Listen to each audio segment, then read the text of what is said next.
Hello, hello, and welcome back to another car conversation. I promise one day I'm gonna get back outside and these will actually be car conversations. It's 100. Well, my phone says 108 degrees, which typically where I live, it's probably about 5 degrees higher than what my phone reads. So, yeah, still not outside. So, let's talk about this debate that's coming up on Tuesday. Um, I'm interested to know, like, what are some of you expecting? What are you anticipating? What do you hope will happen, or is said? What do you hope is discussed? And some of the things that you pray and hope don't happen.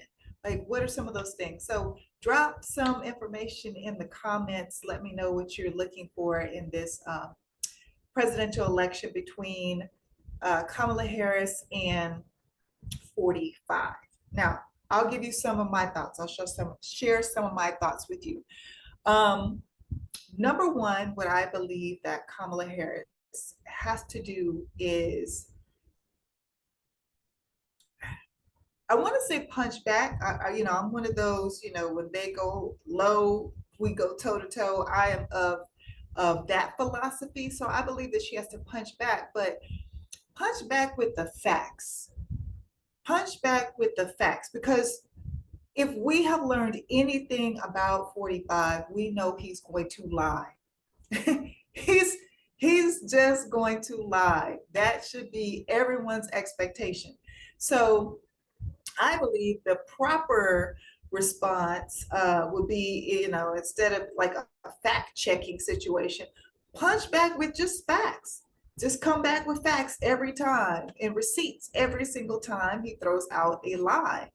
Um, I would also put a little bit of dismissiveness in there if I were her, just kind of treating him like this is just something I have to do. Because for a narcissist not to feel like they are the center of attention, it really gets under their skin. So she really, on this point, doesn't necessarily have to say anything. It's just a treatment of the person. Just be very dismissive of things that they do and saying, like, I am unbothered, so unbothered by you. And the fact that I have to be here when I'm on this level and you're somewhere playing down here, um, mentally and intellectually, I would say be dismissive. Also, I would say that definitely she's got to talk about her policies, definitely, because there's still people running around here.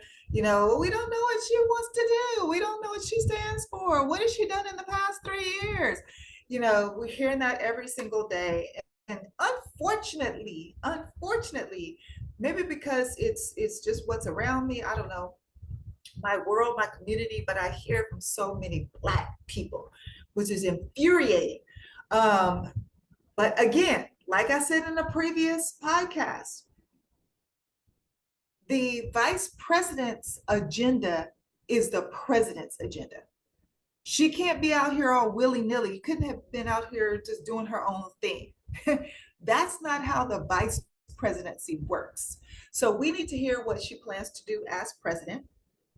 We also need to hear, also, she should defend the past 3.5 years, because we got people bringing up, the removal, the retreat out of Afghanistan.